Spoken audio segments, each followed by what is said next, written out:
Hey Only Music fans, in this episode we gave ourselves the challenge of writing and recording a song in the style of Coldplay. So in order to do that, first we needed to dig down into what makes a Coldplay song sound like a Coldplay song. How do you define this style? Well, it's all yellow. Oh, Coldplay songs usually begin with a man gently tapping a piano like he's trying to reinvent the metronome, while whisper singing about stars, light, the universe, or an unspecified emotional hurt or fixing something. 2 minutes later, the drummer turns up, similarly fixated with the metronome thing, while the guitarist paints the sky with echo. And everything escalates into a stadium-sized group hug. lovely. Whilst that's not wholly inaccurate, it's probably not technical enough for our purposes. So we need to take a closer look. Early Coldplay songs are frequently built around simple, repeating piano motifs. They tend to be diatonic, as in conforming to a simple major scale, with the emotional weight coming from dynamics rather than complexity. Chris Martin's piano parts are essentially what an inspirational quote would sound like.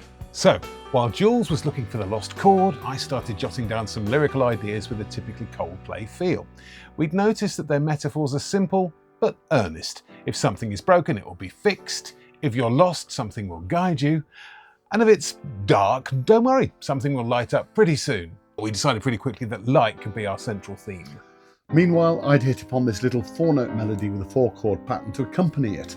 To conform to the intimate nature of Coldplay's production values, I selected this lovely organic felt piano sound to carry our central musical theme. And set at a relatively slow tempo, it encourages absorption and lyrical clarity. Lyrics, that's what we need now. I'm doing it. I'd soon arrived at the phrase, "You leave a light on when you go." No, it's not about the annoying side effects of living with teenage children, but a metaphor for somebody's memory, what remains after they've gone. For the verse, I constructed a couple of lines in typical Coldplay style. Emotional impressionism over literal meaning. A lesson in abstract poeticism. Sounds like it should mean something, probably doesn't really. To paraphrase the wonderful Douglas Adams, it seems to counterpoint the surrealism of the underlying metaphor of whatever it was the song was about, or something. Anyway, that's clear. We sketched out a simple melody that would sit comfortably on top of the piano riff, being sure to leave lots of space for air and thought, and eventually some unnecessarily long reverb tails. And with a cheeky little move to the subdominant for the bridge, we found the perfect place to put Chris's lead line, thus signposting an impending chorus. For the chorus, we went even simpler, lyrically reiterating the theme and using repetition for a mantra-like impact. We also decided that the vocals should be sung from deep in the boots, almost guttural and not screechy. Many Coldplay choruses function as comfort statements and affirmations of perseverance and healing. Sometimes there's just no need to be clever. Result. Speak for yourself, sunshine. We were soon at the point where we had 2 verses and 2 choruses, all very sparse and all very simple. I felt a key change coming on and an orchestra.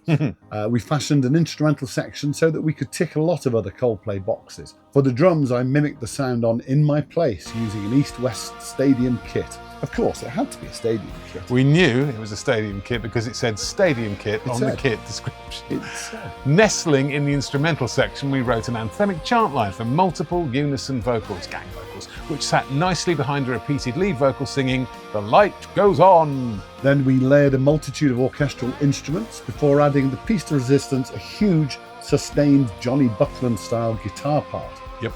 Then all that was needed was a key change back to the original piano riff, quiet to loud to quiet being one of Coldplay's signature moves. Then it was time for one more verse, even more reflective than the first 2, and into the final chorus like a lovely big hug. In the last chorus, we added some vocals using the native instruments Jacob Collier Audience Choir, which is a free plug-in, by the way, which added even more stadium ambience. And that was the song complete. But now, for the magic, we fed Chris's vocal part through a vocal modeler just to give it an extra dollop of Chris Martin. And here you can hear the before and after. We take the photographs, but they just fade away. There may not be much to show. We take the photographs, but they just fade away. There may not be much to show, And this is how our song ended up. but you leave a light on when you go, and the light goes on and on. The light goes on and on. The light goes on and on and on. The light goes on. The light goes on.